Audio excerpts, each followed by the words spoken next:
नमस्ते प्रधानमंत्री जी। प्रधानमंत्री जी, मैं डोडरा क्वार में दो साल से पोस्टेड हूँ सर। ये अति दुर्गम इलाका है सर। यहाँ पे अत्यधिक हिमपात होता है। इसके कारण ये 5 से 6 महीने बाहरी दुनिया से इसका संपर्क हमेशा कट जाता है सर। हमारा सबसे इसी कारण हमारा वैक्सीनेशन भी सर बहुत लेट स्टार्ट हुआ था 5 अप्रैल को, और हमने सबसे पहले वैक्सीनेशन खत्म भी कर लिया था डिस्ट्रिक्ट में सर। हमारे यहाँ पे सर 2 जगह है, एक पंडार है और एक जाखा है सर। पंडार जाने के लिए 8 घंटे लगते हैं और जाखा जाने के लिए सर पैदल, आप पंडार जाने के लिए एक साइड से 8 घंटे लगते हैं और जाखा जाने के लिए आने और जाने के लिए सर 10 घंटे लगते हैं सर। यहाँ पे जाने के लिए सर नदी को पार करते हुए, मानव निर्मित पुल को पार करते हुए, झूला का प्रयोग करते हुए जंगल से जाना पड़ता है, और सब खाना वगैरह सब साथ में लेके जाना पड़ता है। और चढ़ाई अत्यधिक होती है तो इसलिए रास्ते में सांस भी कभी कभी फूलने लग जाती है।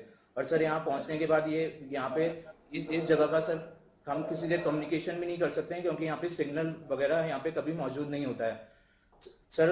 सर હું મુખ્યમંત્રીજીનો બહુ બહુ આભાર કરવા માંગુ છું કે હું દુર્ગમ ઇલાકામાં પોસ્ટેડ છું ને અમને કદી એવું લાગ્યું પણ નહીં કે દર વખતે અમને મુખ્યમંત્રીજીનો સહયોગ મળ્યો હતો, તો એમના માટે હું બહુ બહુ આભાર પ્રકટ કરું છું। नहीं सर, जैसे जब ठंड आती है तो सर हमें कभी कभी मतलब चैलेंजेस भी फील करने पड़ते हैं कि जैसे पेशेंट को अगर रेफर करना है, जैसे हमारा नियर बाय रेफरल यूनिट है रोडू है, तो उसके लिए सर कम से कम हमें 10 घंटे मतलब पेशेंट को भेजना पड़ता है। तो सर ये थोड़ी हमारे यहाँ पे कठिनाइयाँ आती हैं, और सर इन चैलेंजों को फील करते हुए सर हम धीरे धीरे आगे बढ़ते गए थे सर। हमें मतलब वैक्सीनेशन से सर हमें कभी ऐसा फील नहीं हुआ कि हम दुर्गम इलाके में, तो हमारे लिए हमेशा से कोटा सीएमओ ऑफिस से और जगह से हमें हमेशा कोटा मिलता गया था, और हमें मतलब कोई भी दिक्कतों का सामना नहीं करना पड़ा था। और सर हमने ये पूरी कोशिश की थी कि हर गांव में एक हमने टीम भेजी थी ताकि वो लोकल लैंग्वेज में लोगों को समझा सके कि वैक्सीन का क्या यूसेज है, और वैक्सीन सबसे बड़ा कोरोना के प्रति हथियार है, ये समझाने के लिए हमारी एक टीम हर गांव में गई थी। उन्होंने लोकल लैंग्वेज में लोगों को समझाया था। और सर हमें एक दिक्कत सबसे ज़्यादा हुई थी कि एंट्री कैसे करनी है कोविड वैक्सीनेशन के लिए, क्योंकि हमारे यहाँ नेट मौजूद नहीं था। तो सर हमारी एक टीम थी ये क्वार में, और दूसरी डॉक्टरों की टीम थी चिड़गांव में, जो कि 75 किलोमीटर दूर है सर। वहाँ पे क्वार से ये लोग एक व्यक्ति का नाम, नंबर, मोबाइल नंबर सब टेलीफोनिकली बताते थे। फॉर एग्जाम्पल अगर 100 लोगों को वैक्सीन लगानी है तो 100 लोगों को ऐसे टेलीफोनिकली बताते थे। और जो दूसरी डॉक्टरों की टीम थी सर, वो रजिस्टर में एक नाम, मोबाइल नंबर, फोन नंबर सब लिखती थी, और उसके बाद वो कोविन ऐप में चढ़ाती थी सर। कभी कभी दिक्कत ये हो जाती थी कि सिग्नल ही नहीं है, तो हमें ये पता ही नहीं चलता था कि कितनी वैक्सीन लगी है, तो हम वो अगले दिन एंट्री कराते थे। और सर कभी ये दिक्कत होती थी कि मतलब सिग्नल तो है मगर हमें सुनाई नहीं दे रहा है, तो कुछ लोगों की एंट्री हो जाती थी, कुछ लोगों की फिर हम अगले दिन जाके एंट्री कराते थे। और सर मैं आउटसाइडर हूँ हिमाचल से, तो मुझे हिमाचल की सर सबसे अच्छी बात ये लगी कि यहाँ पे छोटे से लेके बड़े अधिकारी तक आप किसी से भी मिलते हैं, हर कोई हाथ जोड़ के नमस्ते करता है। कोई मॉडर्न कल्चर और इतना नहीं है, हमारे संस्कार यहाँ पे मौजूद हैं।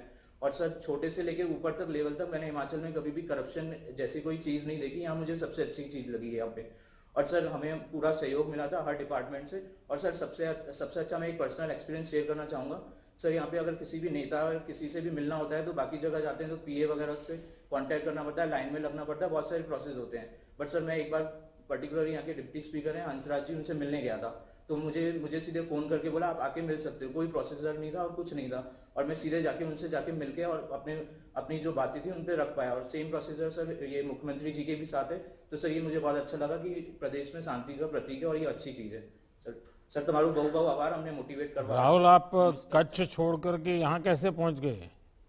सर उसके पीछे भी सर एक इंटरेस्टिंग स्टोरी है सर। मैंने कभी पहाड़ वगैरह देखे नहीं थे, तो मैंने सोचा कि पहाड़ में जाता हूँ। तो फिर मैंने सोचा सब जगह हिमाचल में पहाड़ है तो डोडरा क्वार में भी पहाड़ ही होंगे। तो और फिर मुझे पता चला कि ये टफ एरिया है, तो मैंने सोचा कि ये टफ एरिया में अगर मैं कर सकता हूँ, अगर प्रैक्टिस कर सकता हूँ अच्छे से, तो मैं बाकी एरिया में भी कर सकता हूँ। और ये मेरे लिए अपने आप में एक चैलेंज था जिसको मैंने सर कोशिश की मतलब पूरा करने के लिए। तो पढ़ाई कहाँ पर की? सर मैंने रशिया से की थी, स्मॉलेंस्क से। अच्छा, और उसके बाद आप हिमाचल में कब आए? सर मैं हिमाचल में सर ये 14/6/2019 को आया था। उससे पहले सर मैं दिल्ली में सर कस्तूरबा गांधी में 9 महीने मैंने जेआरशिप की थी पीडियाट्रिक्स में।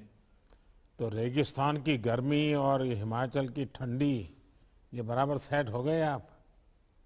हाँ सर, धीरे धीरे सर स्टार्टिंग में तो काफ़ी दिक्कतें आई थी, मगर धीरे धीरे मैं सेट हो गया था। जैसे ठंडियों में सर बहुत दिक्कतें आ जाती हैं कि मतलब सब जगह बर्फ ही बर्फ होता है, तो मतलब उस टाइम पे बहुत दिक्कतें आ जाती हैं। तो कच्छ के लोगों को हिमाचल देखने के लिए बुलाते हो कि नहीं बुलाते हो? यस सर, मैं जब पहली बार आया था तो अपने फादर को भी साथ में लेके आया था, तो वो तो मतलब डर भी गए थे। जैसे ही चंसल घाटी में बैठे तो वो तो सर गाड़ी में भी पीछे बैठ गए, बोला कि इतनी छोटी ये जगह मैं नहीं देख सकता, तो मतलब डर भी गए थे। मगर फिर फाइनली वो आ भी गए थे। और सर मेरे फ्रेंड्स भी आते हैं। हिमाचल के लोगों को कच्छ का रणोत्सव दिखाया कि नहीं दिखाया? नहीं सर, मगर सर मैं कोशिश करूंगा रणोत्सव में मतलब साथ में लोगों को, फ्रेंड्स को ले जाने के लिए।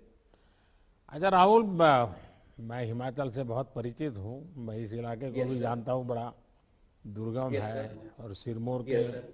इंटीरियर जाता है तो और दुर्गम है। हाँ सर। अब देश में ये चर्चा होती है कि इतनी मुश्किल परिस्थितियों के बावजूद भी हिमाचल में वैक्सीन वेस्टेज ना के बराबर है। हाँ सर। बड़ा ही सर उसका सर, कौन से इसके आप सभी ने ये कैसे सुनिश्चित किया? सर इसके लिए हमने सर सबसे पहले ये किया था कि हम जैसे जिस एरिया में वैक्सीन लगाना है तो आशा वर्कर और आंगनवाड़ी वर्कर से हम पहले फीडबैक ले लेते थे।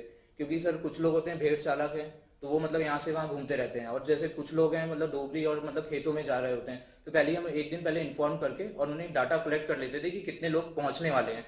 क्योंकि हमारे कुछ सर एरिया ऐसे हैं कि अगर वैक्सीन लगा दी तो हम अगले दिन वापस भी नहीं ला सकते हैं, तो हम उस हिसाब से एकदम एडजस्ट करके उतनी ही वैक्सीन लेके जाते थे कि मतलब कोई भी जीरो वेस्टेज ना हो पाए। तो सर हम इस हिसाब से करते थे। नहीं, आपने एक्चुअली वायर में 11 डोज होते हैं, यस सर। ऑफिशियली तो 10 बताते हैं लेकिन 11 होते हैं। Yes sir. 11 डोज का उपयोग करने का प्रयास हुआ है क्या? यस सर, ज्यादातर हमने यही कोशिश की है कि मतलब 11 डोज मतलब इस्तेमाल हो। सर हमारी क्योंकि ज्यादातर कोशिश यही थी। अगर हम बहुत ही प्रोफेशनल वे में इस काम को करें और यस सर। 11 के 11 डोज सही उपयोग करें तो हाँ सर। 10% खर्चा कम हो सकता है वैक्सीनेशन का।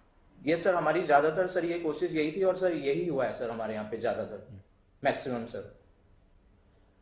चलिए डॉक्टर, जिस क्षेत्र में आप डटे हुए हैं वहाँ एक जगह से दूसरी जगह जाने में भी काफ़ी समय लगता है, यस और सर, मुझे एक गुजरात प्रकार आने से में 2 दिन लग जाते हैं। शारीरिक रूप से भी बहुत थकान वाला काम होता है। और इसलिए मैं आपको भी और आपकी पूरी टीम को बहुत बधाई देता हूँ कि आपने दूर सुदूर पहाड़ों में और बर्फीली चोटियों तक इस वैक्सीनेशन का काम पहुँचाया है। बहुत बहुत बधाई आपको। नमस्कार सर।